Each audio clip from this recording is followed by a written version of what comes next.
So the piece that I decided to pair with my painting is a sculptural work by Kapwani Kiwanga. And the work is called Untitled, and it was created in 2020. Initially, I thought I would want to pair my painting with another painting from the collection, but upon visiting the site, I was really interested in the ways in which people will interact with the space and the architecture of the gallery.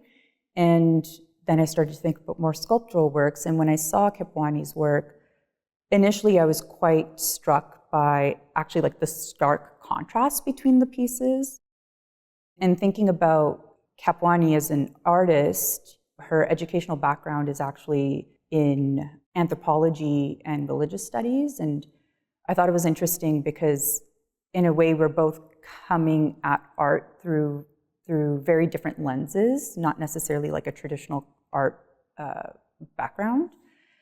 And when I got to see the work in person, I realized that it actually has a really nice transparent quality. And thinking about the actual material that's being used in her work, which is traditionally used in agriculture, and it's called a shade cloth. And essentially, it allows plants that are non-native plants to grow in foreign soils. So it kind of filters through air, various amounts of light, and this is very much a colonial practice that's been happening for centuries.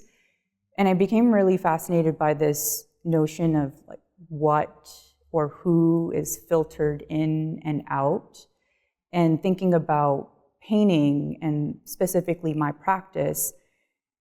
The surface of the painting, I think in a lot of ways also acts as this filter, and how much is being shared on the surface of the work versus how much is concealed or embedded within the layers of the work and actually isn't revealed or perhaps intentionally kept out. And in terms of the installation of the two works, depending on where you're standing, because of the transparent quality of Kapwani's work, you can actually see through it to the painting behind, or my painting hanging on the wall. And then I really started to think more about this notion of veiling or filtering, and I really think about color in those ways. And typically, or what I'm used to getting, is when people see lots of bright, bold colors, you kind of connect that with feelings of happiness and joy, and there's many reasons why we're kind of trained to think that. But I also think color is a lot more complex than that.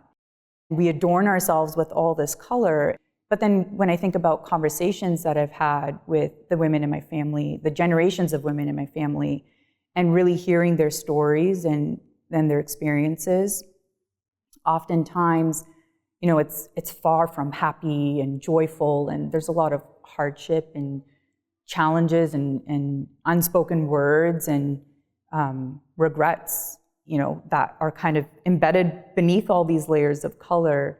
So it really made me question, like, what is the role of color then? Like, color maybe takes on another meaning. Maybe it can become an armor or a veil or something that we put on ourselves to protect ourselves or to deflect from or distract from what's really going on beneath all these layers of color. And so I really enjoyed that relationship between the two works as well.